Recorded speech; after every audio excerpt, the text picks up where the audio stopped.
Hello there, and welcome to the Rogue Podcast, a Star Wars show. Today we have myself, Jake Vossen, John McKeever, and CJ Jones, or Carl Jones Jenkins, as we like to call him here in the biz. Today we're going to be discussing Star Wars Visions, as earlier this week, all 9 episodes dropped on the same day, which I thought was really cool. We weren't expecting that. Yes. But they announced it a few days before the drop. That is what was going to be happening. And I think it worked really well with the way that the stories were told. It wouldn't have worked to do every week, or at least it would have been really lackluster to wait a week and get 15 minutes. So I agree. I really think that they made the right move by dropping all 9 at once. And today we'll be going over the highs and lows of the show, and hope you guys enjoy. So, John, you had the idea of us all sharing what our favorite episode was and diving into what we want to see more of, what we don't want to see, etc. Maybe what our least favorite episode was. So let's just start off with the highs, and we'll go talk about the lows of the show as we go on. So, John, what was your favorite episode to start this off with? Or just actually, before we dive into that, let's just talk about initial reactions. What were your initial reactions to this overall, John, CJ? Yeah, my reactions were definitely positive. It was cool to see Star Wars spun into a new light, and then really not having restrictions on what they could do. It seemed like maybe for the most part, we talked about before, they were put into post Empire, even actually now rewatching the duel post First Order time frames, which I think is cool. And not having restrictions like that, or seemingly not having restrictions on them, I think gave them a lot more creativity and ability to flesh out what they saw, even though it was only 12 to 20 minutes max. Yeah, I really liked that idea of being non-canon. It allowed them to do whatever they want. Each individual studio could essentially say, hey, don't ruin Star Wars and do something that shouldn't happen, like take away just totally bend the lore of Star Wars. Yeah. But they still gave them enough liberty to where they could create their own story in the Star Wars world, which I think is essentially what happened. And I thought it worked really well, especially with the art style and the storytelling of anime. Not being a huge anime person, I've been getting into it more as of late. I just started Attack on Titan earlier this year.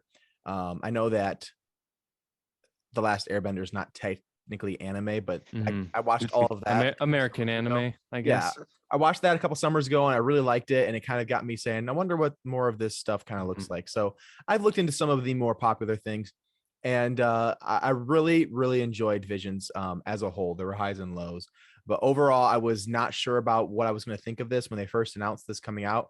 I was not very excited about it.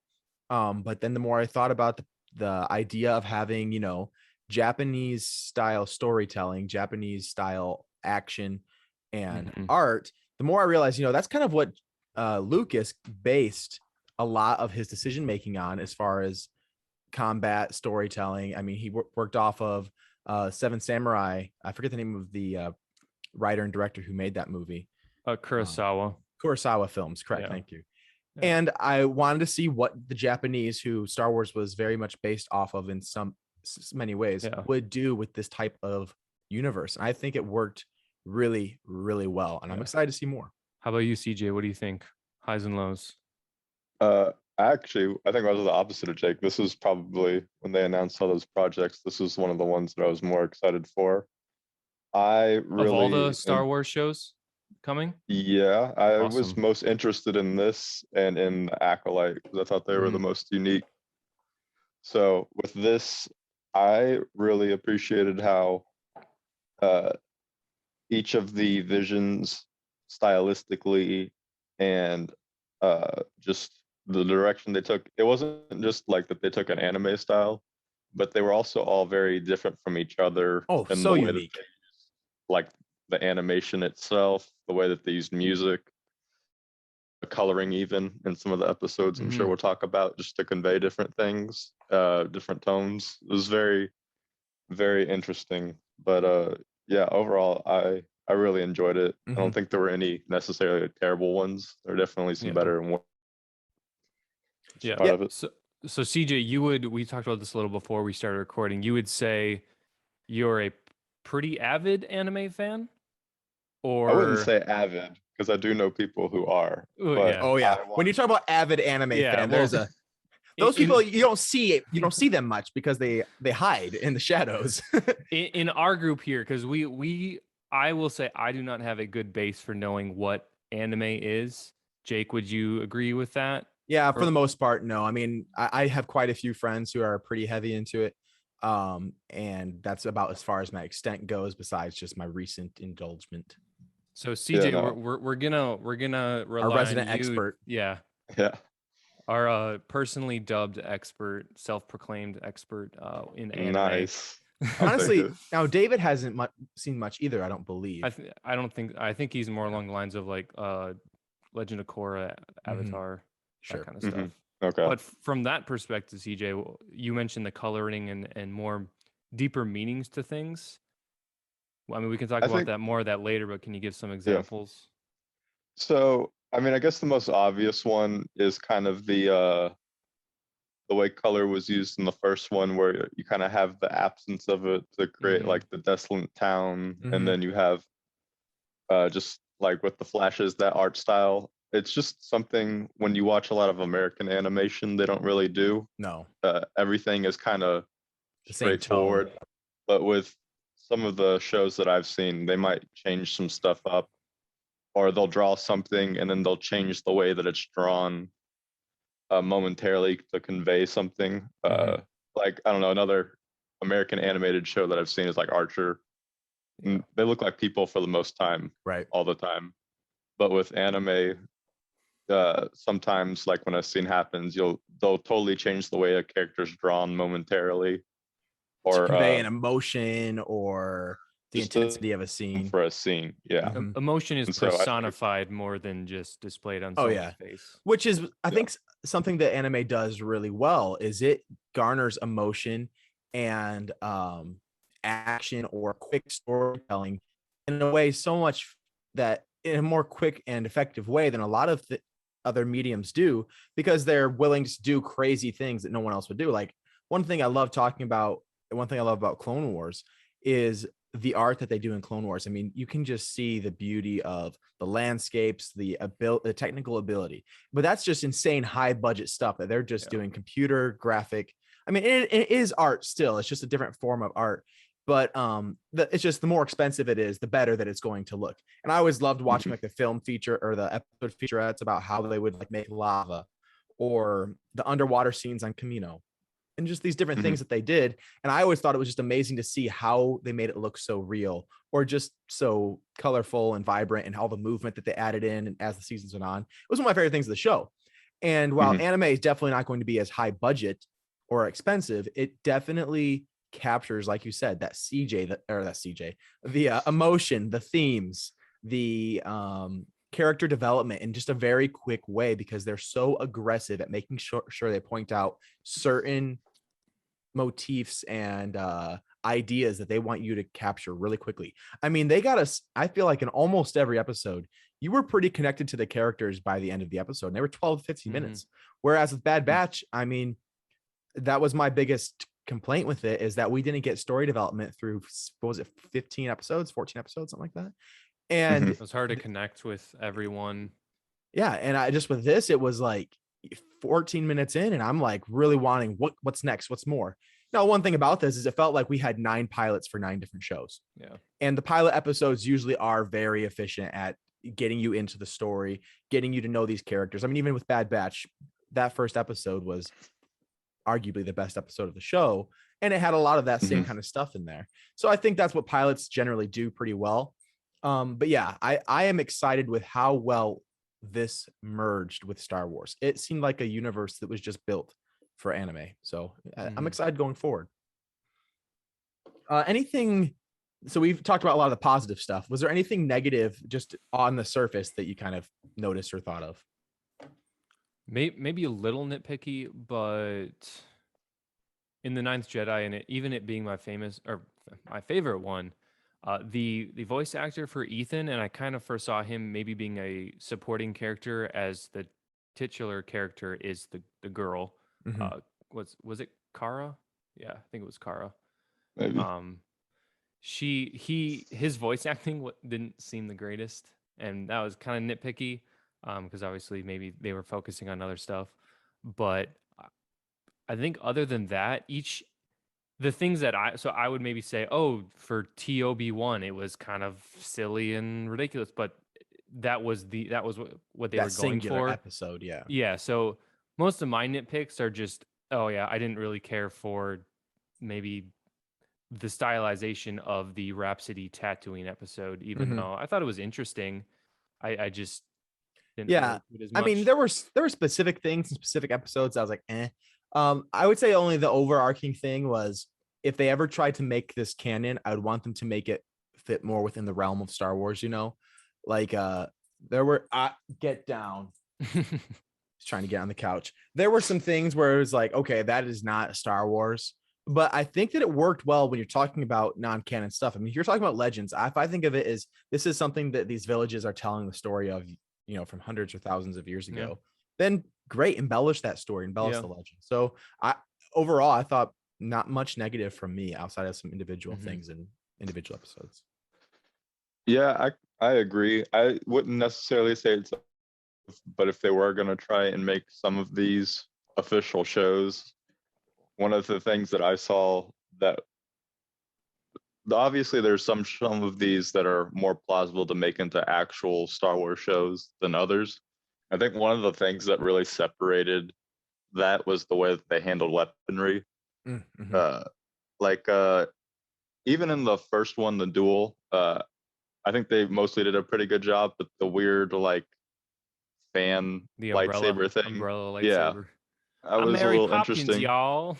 Yeah, and the one with the twins, where they had that big fight on the Star Destroyer. I don't know. I feel like some of that The Kyber is powered where suit.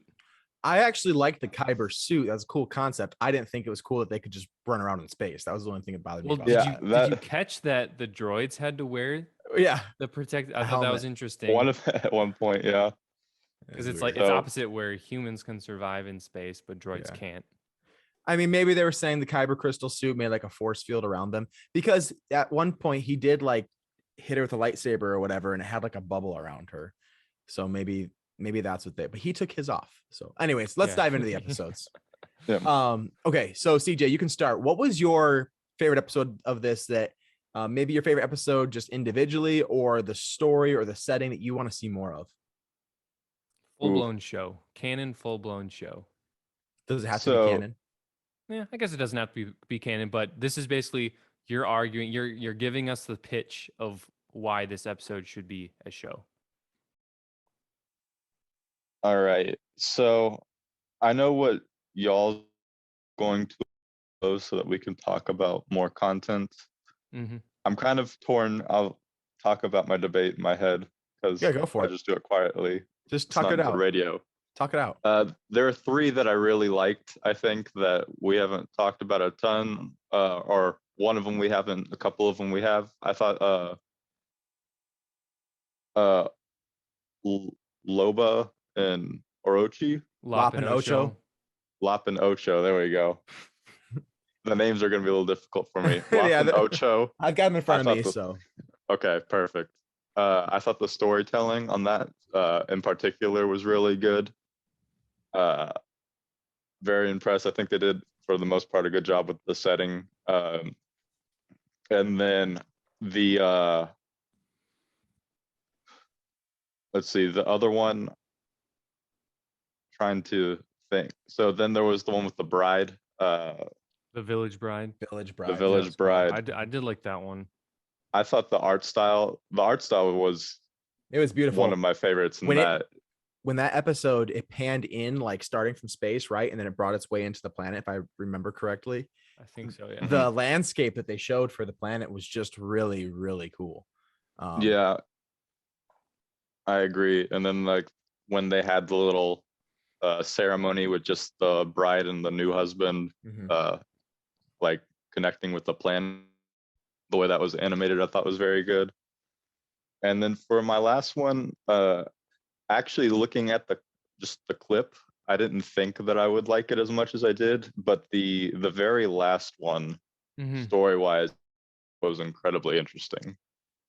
I wasn't as big of a fan as some of the animation choices that they made, but it was extremely well I thought so. Those three are the ones that I would Okay. throw out there. Well, For a let's talk show, about.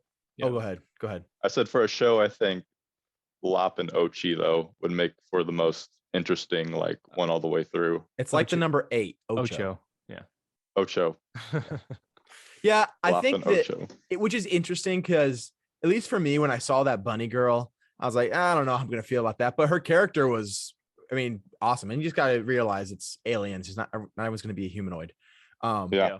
So, but yeah, that was one of the best stories. I mean, talking about an adopted girl who was a slave to the empire being taken in by this ruling family, I suppose, of a clan on this planet Mhm. that has decided they are not going to advance technologically, and they need the help of the empire to do that. So, I mean, that's a really interesting point. I mean, a lot of things that we see in Rebels and Clone Wars is these different planets siding with the separatists or with the empire because of gain that the empire or the separatists or the stability that's needed. And we always see the empire as these evil people, or the separatists as Mhm. these evil people.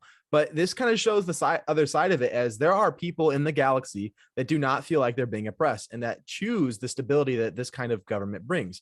I mean, and it's true of every story, even in our world. There are people on the side of every war that think that they're fighting someone they shouldn't be. And I think that there's definitely, in a situation like that, the empire comes in, brings a stable economy to your planet, brings technological advancement. Sure, the empire has their own wants and desires out of it, but they're getting a resource rich planet that they can then use for their war efforts to oppress others and eventually oppress you. And it's cool to see that dynamic between a family fighting over one man who is saying, I care about this planet, I care about our people, and we need to live with freedom. Having no technology and having no progress is better than getting this progress the wrong way. Yeah. Whereas his younger, more forward thinking, maybe you could say more forward thinking daughter is saying, we need to move our people forward. And if it means serving the empire to do that, that's the right thing. And I just thought it was a very well written controversy. And then having that adopted daughter in the middle of it all, trying to say, this is my family that I want to hold on to, that I've grown to love so much, and see him being torn apart by this war between the two of them and then between eventually the planet. It was just a really well written story. It did not have my favorite art. It didn't have my favorite combat. It didn't have my favorite even music, but it was a really well written story that I think could be told really well. I'd love to see more of it. I'd love to see more of that story. And then what were the other two again, CJ? Oh, the last one. I forget what was the name of the last one. Akikara. Akakiri. I thought so. That one to me had a lot of parallels with Anakin and Padme. It just kind of Yeah, it did. saw it through to what Anakin would have done. Yeah. So seeing that, it really was interesting. And the part that was also very interesting to me was when he was reactionarily fighting those people out of anger, and then he ended up, of course, Mhm. killing his Yeah. former bride to be. And that I don't know, have you guys played Far Cry 5? No, I have not. So there's I this maybe a little bit. there's this one part where throughout this world you get captured like 3 or 4 times, and you have to do this training maze, and at the end of the maze there's a person you have to kill. And then so it's kind of a similar thing where they get you to Be super stimulated. when you see this, you do this, and it's just repetitive. And then the third time you do it, you turn the corner and it's one of your friends or the leader of your kind of crew. And some people will just pull the trigger. Well, that's exactly what I did. I just pulled it right away because I was like, oh, it's going to be another training test. And I was like, whoa, they programmed my brain. That's kind of cool to do that. It was kind of freaky, but it was a similar way where he had these visions where he was killing someone who in his mind was bad. In his mind, he didn't know that he was killing someone. He just kept seeing someone being killed. And then so when it finally was to fruition, he realized what it was. And I thought that was really cool. Even if I think it really did parallel too, because Anakin kept seeing Padme die, and he is the one that had killed Padme. Maybe they say it was because she broke her heart. I like to think it was complications due to being suffocated, because it makes a lot more sense. Well, but yeah, I think that and same thing, like he saw his mother dying, and him showing up is what gave her the peace to finally die. So Yeah, it's a very, very similar thing. I think that they handled that Star Wars aspect well. However, that was one of my least favorite episodes. I felt like it Really? was very boring until the very end. Did either of you guys watch? I watched, with the exception of the first one, along with Star Wars Theories reaction video. No, I did not. It was pretty No. funny because in this one, it was like 13 minutes in the episode. He's like, "Man, we're 13 minutes in, and I have no idea what in the world is going on." Yeah, I know, and that's just how I felt with that one. I'm like, they're riding across this dune area, and then We've like got the George one, Takei being a little goofball. yeah, and then the one guy like falls off the horse. They never talked about what happened to him. He like ran back to go get him, and then we never see him get him. They never see the guy again. Just all of a sudden Oh, they're no, in the no. temple. Yeah, we see him again. When He does shows back? up. Oh, you're right. Yeah. You're right. Okay. But Yeah. it's But either way, I didn't care at all. So that was one thing where those two other guides I didn't care a lick about. I mean, I guess it kind of showed the compassion of the Jedi. Now that Jedi, I felt like he was animated well, and you could see his emotion on his face.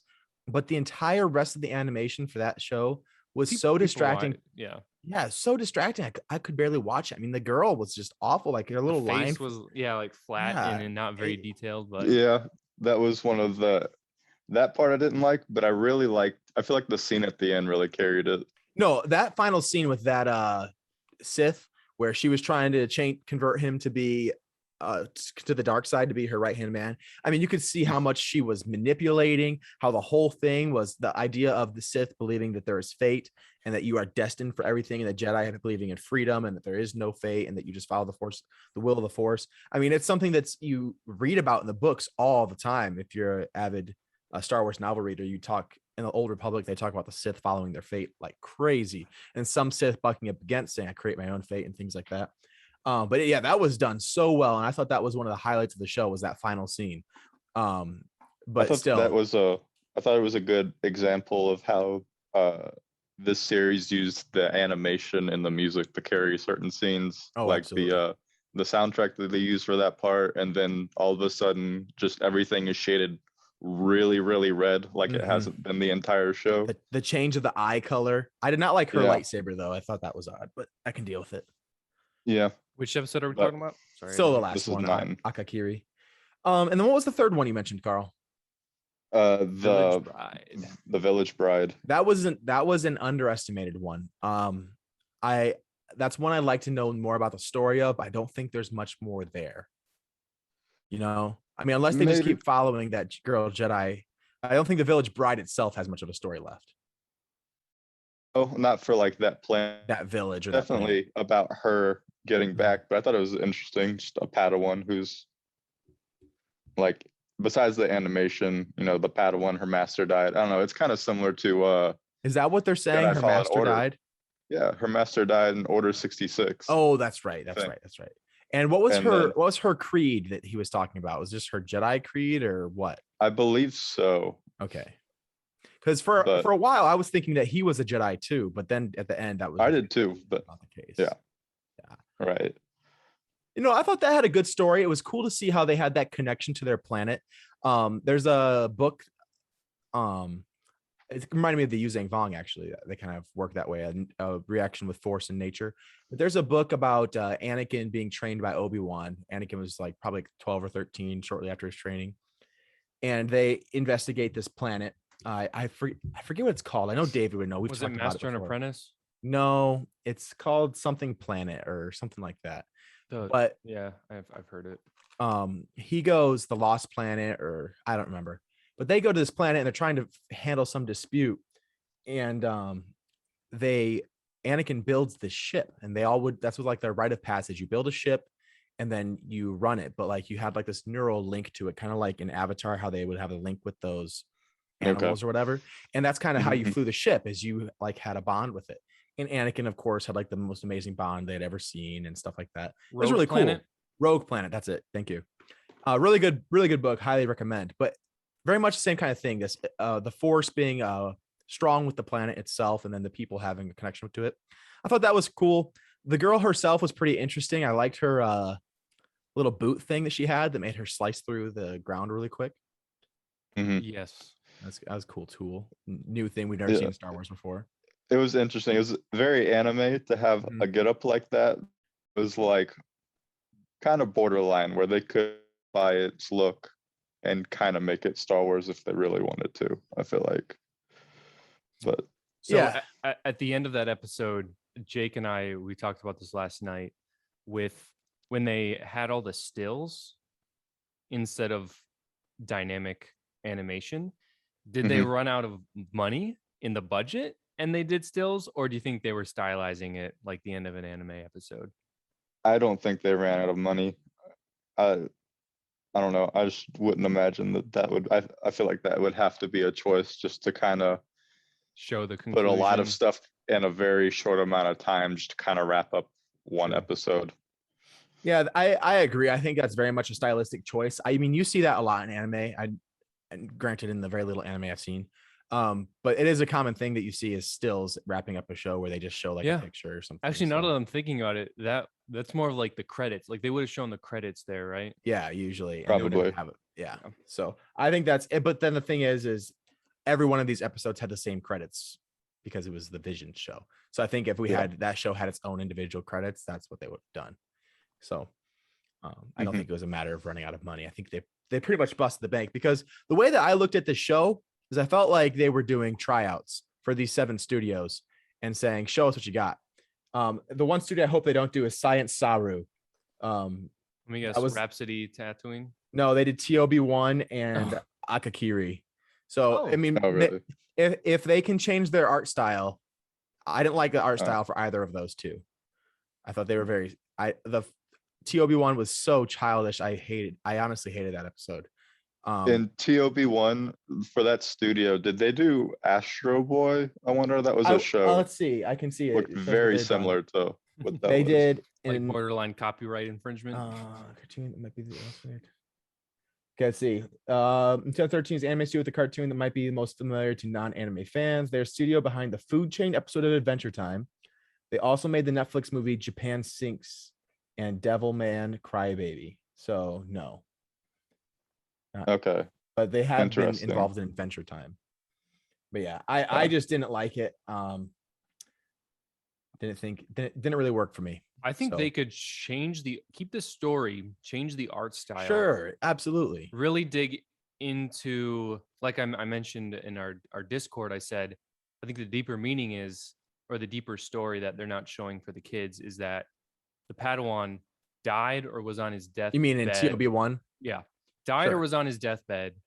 The master's like, I can't let him die. I can't let him die. What can I do? As a result of Order 66, of course. Mm-hmm. And he has to transfer his essence or transfer his life or something into a robot, and then keep him alive until he can figure out how to change him back. Because in his vision, where he like remembered, he was, and maybe he couldn't grab all his memory. Yeah, so no, he definitely didn't have. He definitely didn't have memory. I don't want to see another minute of it. Honestly, I thought it was the whole concept, even if it was like transferring his Padawan into a robot. I don't want to see that in Star Wars. I definitely wouldn't want that canon. I think that's really dumb. Yeah. I will say though, the fight scene with the Sith for like, I would say that's like a 5-year-old maybe show. That was kind of intense with like, it was cool. Some intense, all the like, action, not necessarily detailed, but like the Sith's face. Like if I was 3, 4, 5 years old, I probably wouldn't have slept that night just because his face was like. I felt like all the action in every episode was good. Yeah, there was no complaints for any of the action from me. I even liked some of the overtop stuff. All right, John, we've been talking about CJ stuff way too much. Just kidding. What episode would you like to see more of, and why? So we've talked about it a little bit. I want to see more of the 9th Jedi. I think it gives us a really good starting point for a very interesting character with the Jedi girl. Do you know what time period this takes place in? Because I had trouble. Some of them you had to really decipher. Is this pre-Republic? Is this post Empire? Or is this post? I just watched it before this in preparation because I knew I was going to be having to defend it. Sure. And based on the opening crawl or opening narration, they said several generations past the Empire. So this is the post Luke, post all of them, post First Order.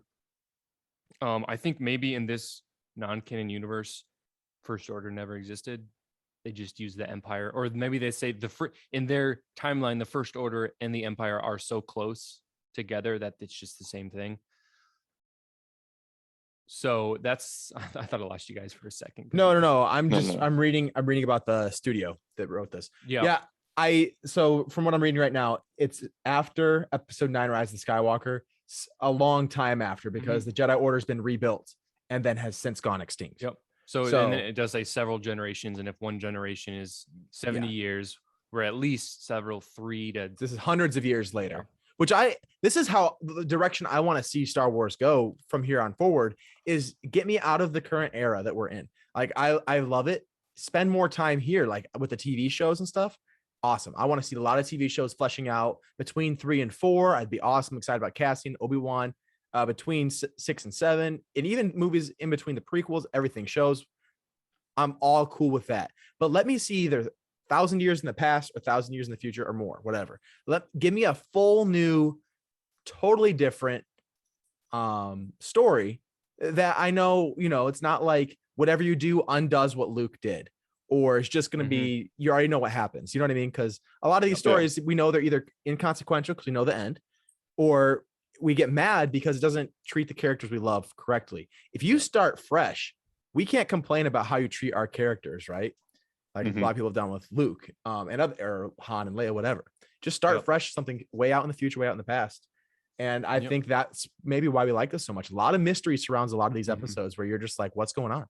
Where are we at? What's happening in the universe right now? Who's the bad guy? And I think that the Ninth Jedi did that really well. And as far as the characters go, we've got the girl, I think her name is Kara. Maybe you can, Jake, read on this, make sure I'm naming them correctly.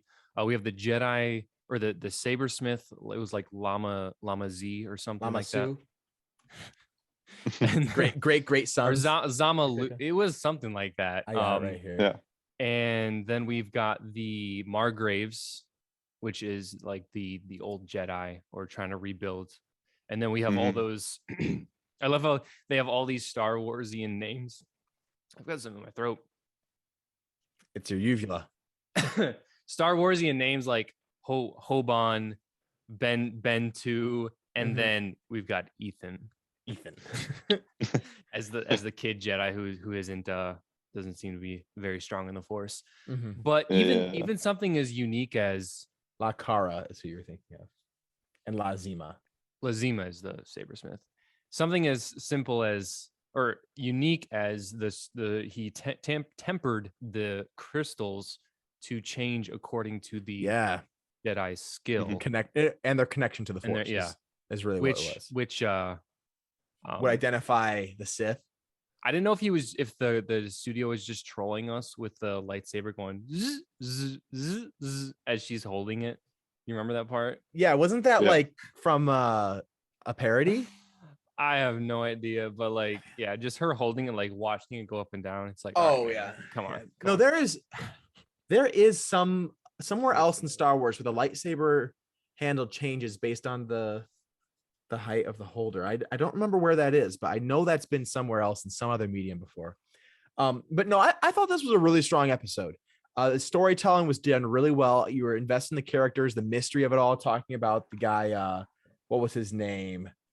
The Margrave, is that what they called him? Yeah, I believe so. Margrave Juro, it was his name.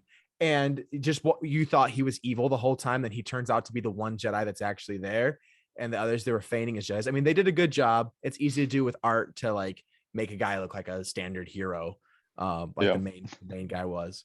But then even the one Jedi who was faking it to draw out the Sith, like even something small like that gives so much opportunity for him to have a whole season to himself of like what he's doing. Or I agree. I think that this show could be one of the ones that lends itself to a long multi-season show, because you're setting a whole new time in Star Wars, and seems like a very interesting time. There's still Jedi around the galaxy from the order probably that Luke started, and they're being hunted down by some other force. So it seems like a very dark time in the galaxy. We don't know if there's an empire or what. They're talking about these Jedi hunters, lots of mystery going on with this whole entire story. I'd love to know more about it.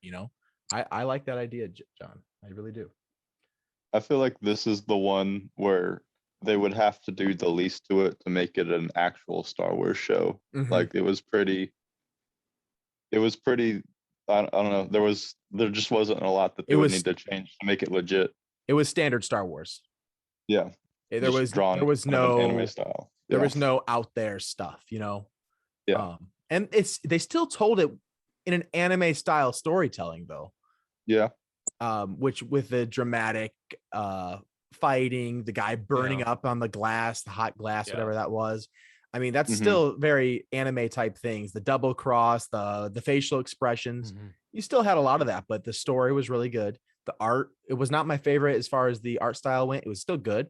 Yeah. Mhm. I really enjoyed the art style. Yeah, I thought it was one of the top ones for sure for me. I really enjoyed that episode. Good pick, And John. I and agree. even while it didn't have a lot of anime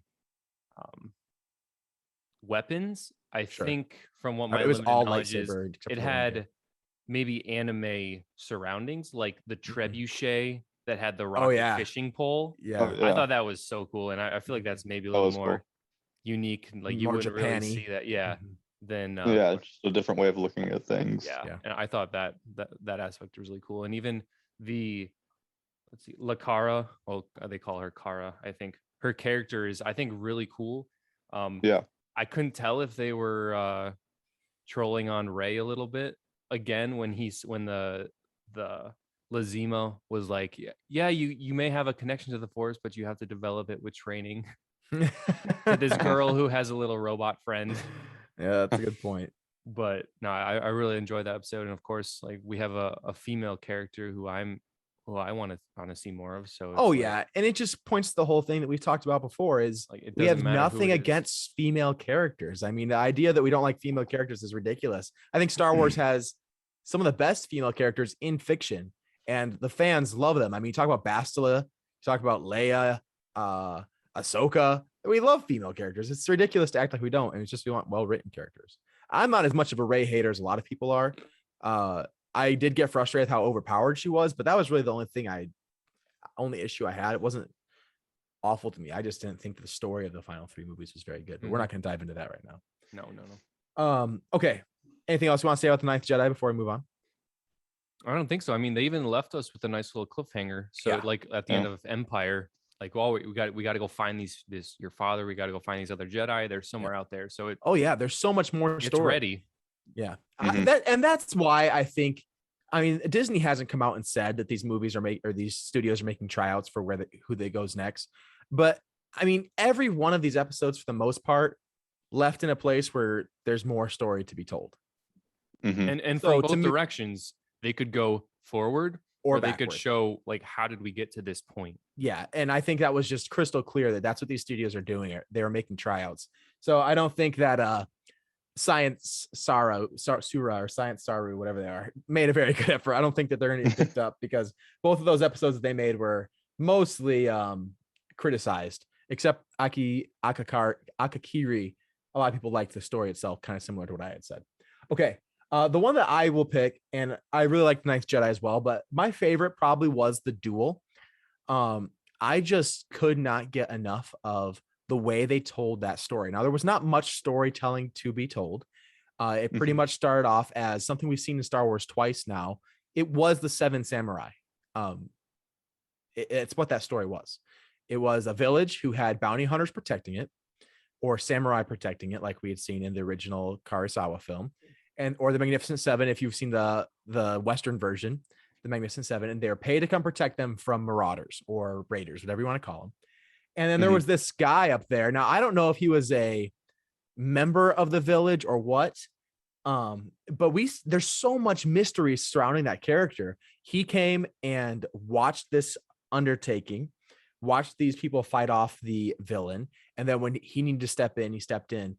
And while yes, I was not a huge fan of that lightsaber with the blades, I liked the idea of them saying this is a non-canon story. Let's see what we can get away with. And you said, hey, well, she had a regular lightsaber that she modified an attachment on to deflect the lasers or the blade itself into multiple projectiles. Do I like that a lot? No, it's not something I'd want to see too much, or even really ever again. I kind of like the regular idea of it being a samurai's weapon, which is what it was kind of originally designed for. Mhm. But that's a small point to me as far as the rest of the show goes. The rest of it I thought was really interesting, having this Sith-ish person taking stormtroopers after the war is over just for her personal gain, and then using them to maraud this village. The village fighting against as best they can. And then I just thought that the action in this episode blew away everything else, and that the main character himself being like, I would love to see. Have you guys ever seen the movie Have Gun Will, or the show Have Gun Will Travel, or Paladin? No. Okay, it was this old black and white western that I forget the name of the actor, but he was a bounty hunter, or what's another word? A cowboy, whatever. He worked for hire, gun for hire, and based out of San Francisco. And he would just do these jobs for the rich, usually, where he would try to handle some kind of dispute, whatever. It was really good, but he would go around, kind of like Mandalorian, where he'd get a job each episode. But I would love to see this guy, because I thought that out of the entire show, this character himself, his history, where he's been, what he's going to do with his life, was the most interesting question for me out of all 9 episodes. I thought that the twins were interesting. I thought Ninth Jedi as a story was the most interesting story, but the character I want to know the most about was the guy from the duel, because his whole thing with why is he collecting these kyber crystals? Why is he fighting against other Sith when he appears to be a Sith? Has he turned to the light side and just still has a red lightsaber? What is this guy's purpose? Where has he been? What is he doing? There's so many questions surrounding him. And he seemed so masterful too. Not at any point did he seem like he was out of control, you know? So I feel like he's the most powerful character we saw, and to me, the most interesting. So I'd love to see what his story is. Even though that episode itself didn't have a huge story, I felt like it set up for a lot of mystery surrounding him. And that's the character personally. While the episode itself story wasn't amazing, I felt like the art was my probably highlight of the show. I loved the black and white. I loved the animation of the way they did their combat, and they would highlight certain things. Like there was lights throughout the episode when they wanted to stylistically and artistically use it.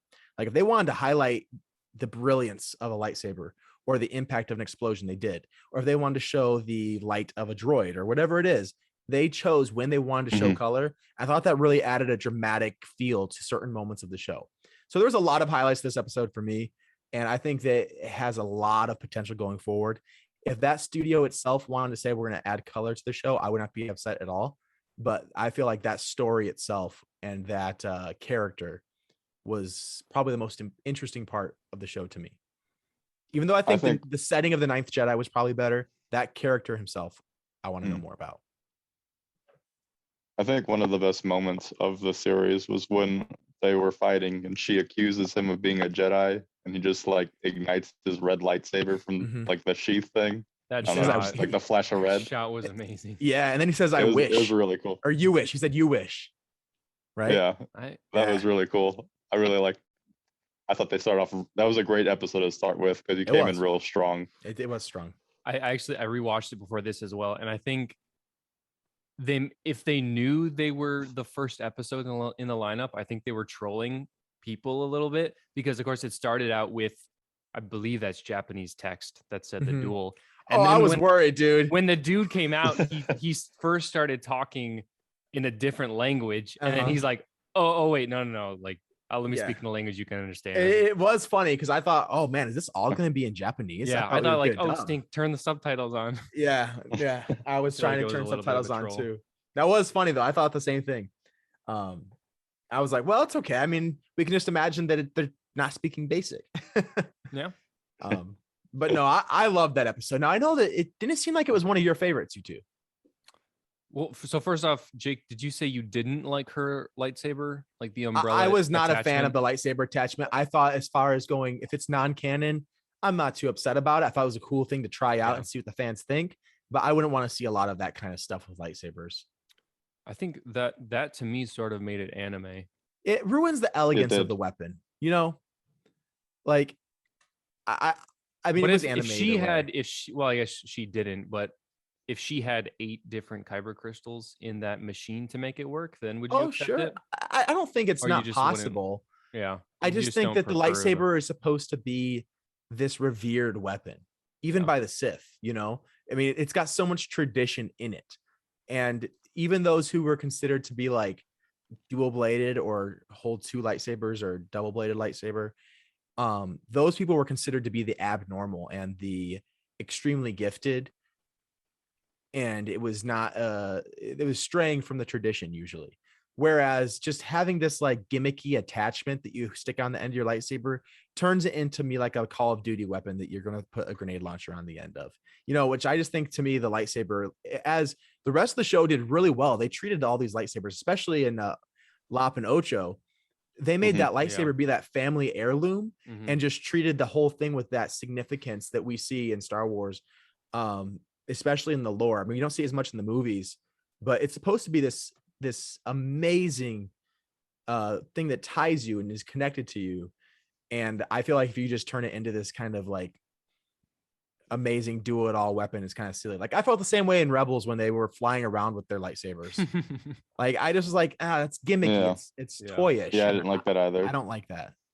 So I know it's anime. I know it's out there, but that was like the one thing for me that I didn't like about it. And I was glad that by the time she fought the other guy, the main It character, was straight that up. it was just a straight up took it off, lightsaber. Yeah. Yeah. I mean, it was cool the things that she did. I thought it made a cool scene. It was dramatic. When she stabbed the one guy through the chest with like all 8 lightsabers, whatever it was. I mean, that was pretty cool. Cause you imagine what that would do to someone's body. I was like, Yeah. dang, that's intense. When I rewatched it, I realized that it went through him and then then it sliced. fanned out. So Yeah. it really should have like chopped him into 8 different pieces. Well, yeah, but I don't think they wanted that on Disney Plus. So Well, I mean, Hopefully not. in the Ninth Jedi, the Margraves, he chopped some people oh yeah, up. no, yeah. He sliced the one guy. Oh, and then Clean the in half. elder was one we haven't talked about yet. He sliced that That kid was a like very good straight one. through. Yeah. Yeah, Yeah, I they was didn't show surprised that he one, survived but it. yeah. Okay. So you guys, well, I guess we kind of split on this. I mean, I like the Ninth Jedi. I would be happy with any of the 5, since CJ mentioned 3. Any of the 5 we mentioned, I'd love to see stories from any of those. If they did do Akakiri, I would have to see a different art style. That one just really bothered me. But the rest of them, That I'm one's just really, based on story for me. yeah. Like just the ending, I feel like had a lot of potential. But other than that, I Yeah. don't it'd necessarily be disagree with you. interesting. While the story of that individual episode, Akakiri, was really interesting, I'm not sure how much there is left for them to tell. Unless it's, you know, him turning back to the light. Yeah. But I mean, we've seen that so many times. Hmm. Maybe. I just, that personally, out of the 5 we've talked about, that's the one I would like to see the least. But Mhm. you're more than welcome. Yeah. I like that one. Yeah. No, I just thought it deserved a mention. I wouldn't necessarily. If I were to pick 2 for a show, it would be Lop and Ocho or the Ninth Jedi. I Mhm. feel like. And have what was the most third that potential. you mentioned? The bride, The bride. Village the- Ride. The village bride. Village Bride. Yeah. Honorable Mhm. mentions for me go to the elder and to the twins. I liked both of those episodes quite a bit. I felt like they had some really positive storytelling. The twins really went out on a limb with a couple things, like the whole 2 Star Destroyers put together. But I really liked the idea of having Kyber. these, having these Kyber. 2 Oh. twins created for the purpose of being dark side users. That's something we've never seen in Star Wars, really. We saw Star Killer be cloned, and we've seen Palpatine trying to clone people quite a bit, but actually like creating living beings just for the purpose of being dark side users. I think that was pretty interesting. And then the idea that one would turn, the struggle between the 2, I thought was done really well. The emotions going between them, the one being so bounded, or is that a word? Bound to the dark side and willing to serve it, while the other saw the possibilities that this could do to the galaxy or to a people. I thought that was done well. Our duo, very Our creative. duo, yeah.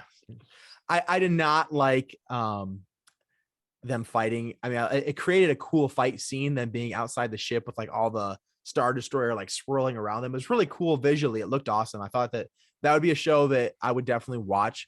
I just would want them to scale back the insanity from it, like fighting out in space without helmets on and flying around on top of a X-wing going through hyperspace. Like, okay, please, let's be a little more real. Yeah, that was one of the ones that I was most interested to see, because I've actually seen one of the shows from that studio before. What was that studio? Trigger, Yes. Studio Trigger. So they have a real popular one, or maybe not real popular, but more well known show called Kill la Kill. Mm-hmm. Uh, and it's kind of interesting. It's real over the top like that. They actually, part of the plot of that is that they have like these clothes that give them powers, kind of like the suits. Oh, really? And then they kind of have you know how she shot the lightsabers out of her suit that were kind of like tentacly almost. I don't know. There was a lot of stuff like that where it just really was interesting seeing that, because it was very similar to elements in that show as well. Studio Trigger also did Elder, so they did both of these 2 episodes. So to me, Elder that's a was a good promising. one. That's a promising studio. I'd like to see both of those.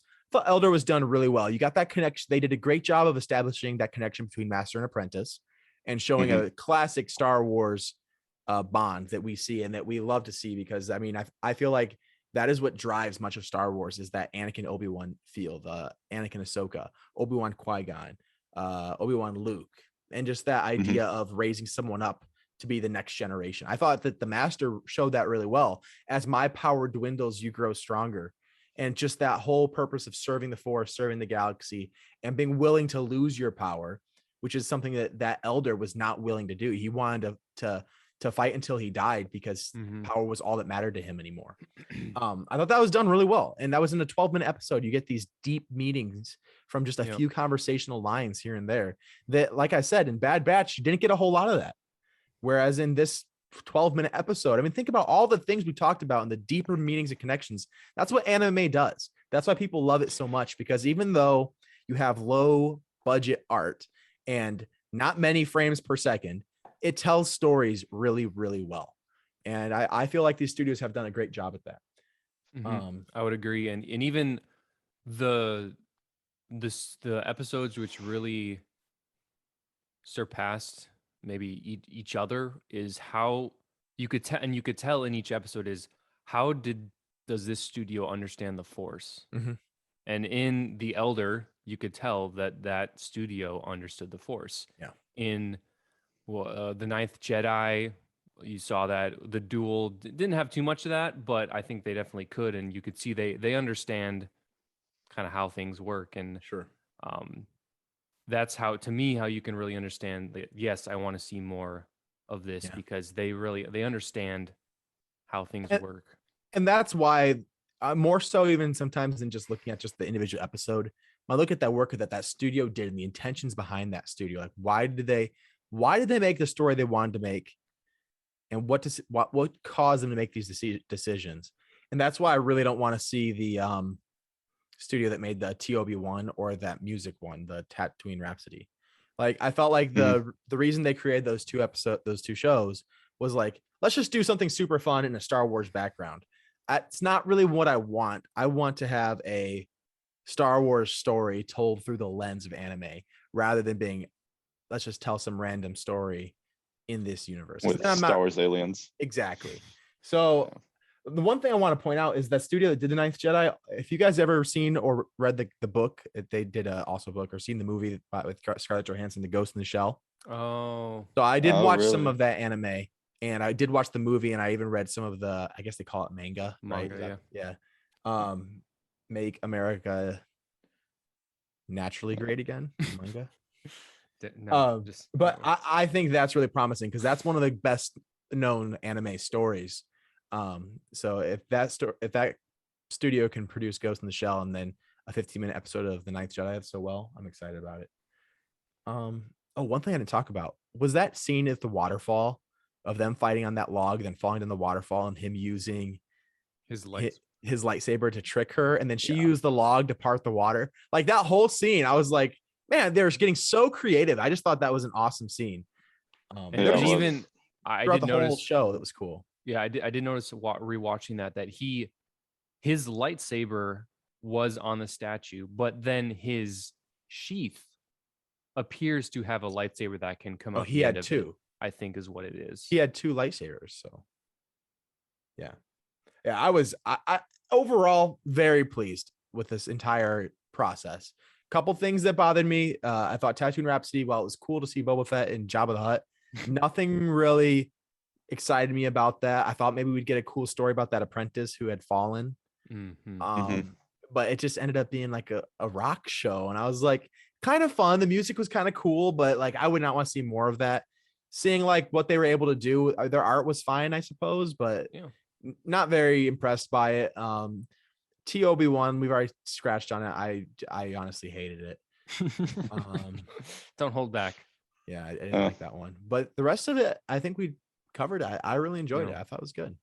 I mean, seeing Boba Fett in a cutesy stylization was pretty fun though. They did his voice really well. Yeah, well, it was Tamura Morrison. It was Tamura Morrison. Yeah, okay, yeah. I was wondering about that. That was another thing. They had some high budget actors in a couple of these. They had Gordon Levitt. Joseph Gordon-Levitt.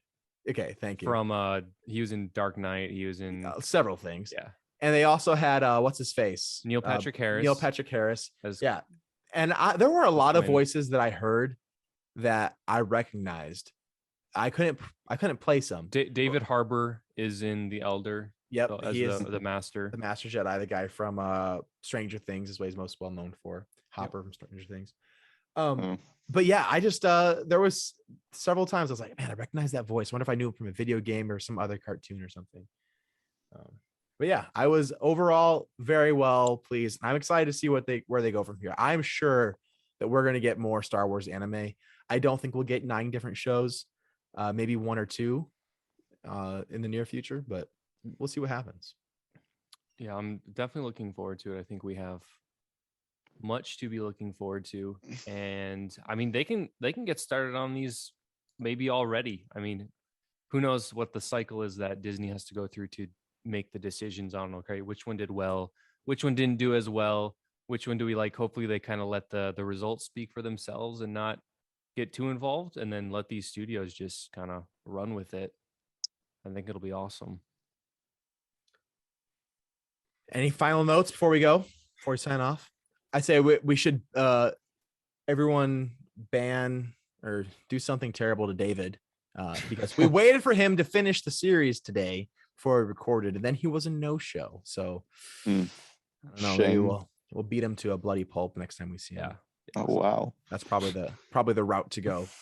Yeah. All right. Well, thank you guys so much for watching and or listening. Please be sure to like the video, subscribe wherever you are watching. If it's on YouTube, just hit the bell below, subscribe. And if you are listening anywhere, make sure you subscribe so you can get more Rogue Podcast content, as we'll be trying to produce it as often as we have something to talk about. Yeah. Thank you again so much check for out the M&R. video with M&R, and I'm sure if you've seen that, you're probably here from that. But if you're here, check out the other one as well. Yeah, it was really cool. I wasn't able to be in that video, nor was CJ, but David and John did a great job talking with M&R about several things going on with Star Wars and Lego right now. As you can see, my Lego collection, as Grievous would admire, is getting very large. So I'm gonna have to slow down on that for a while. All right, this has been the Rogue Podcast. Thank you so much for listening, and as always, may the Force be with you.